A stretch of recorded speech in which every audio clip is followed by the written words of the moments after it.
Болат көп балалы отбасында дүниеге келген. Отбасында 5 қыз, 5 ұл.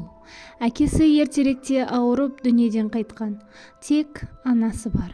Анасы азаннан кеш қарайғанша жұмыс жасайды. Қайтсем де осы балаларын бағамын деп, анасы не істемеді десеңші. Аурухананың еденін де жуатын, біреудің үйіне барып жинап та беретін. Жинап берген үй бір нан берсе де, соған разы болып келетін. Бүгінгі азығы табылғанына қуанып, балаларына теңдей бөліп беріп, өзі соларға қарап отыратын. Сіз жемейсіз бе десе, сендердің жегендерің менің жегенім деп қарап отырушы еді. Ана деген осы екен ғой. Бір өзі 10 балаға қарап, шаршаса да шаршадым демейтін. Қаншама қиындықты өткерсе де еш мойымайтын. Бірақ ана деген нәзік жанды ғой. Кейде көздері ісіп кетуші еді. Балаларына білдіртпей жылап алатын сияқты.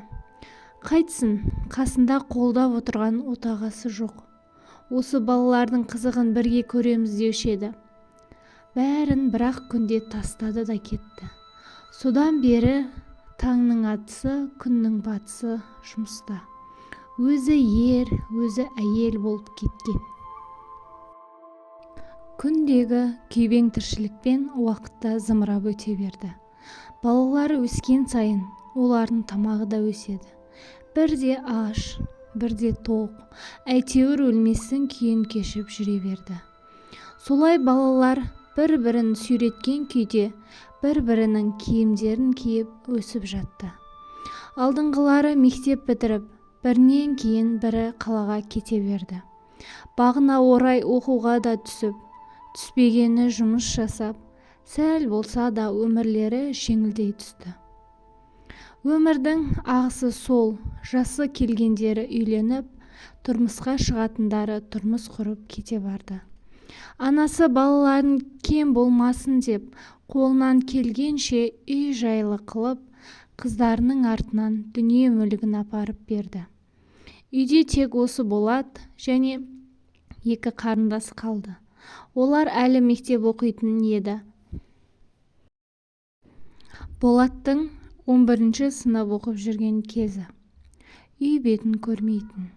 Достарымен өзенге шомылып, одан қалса түнімен көше кезіп жүретін.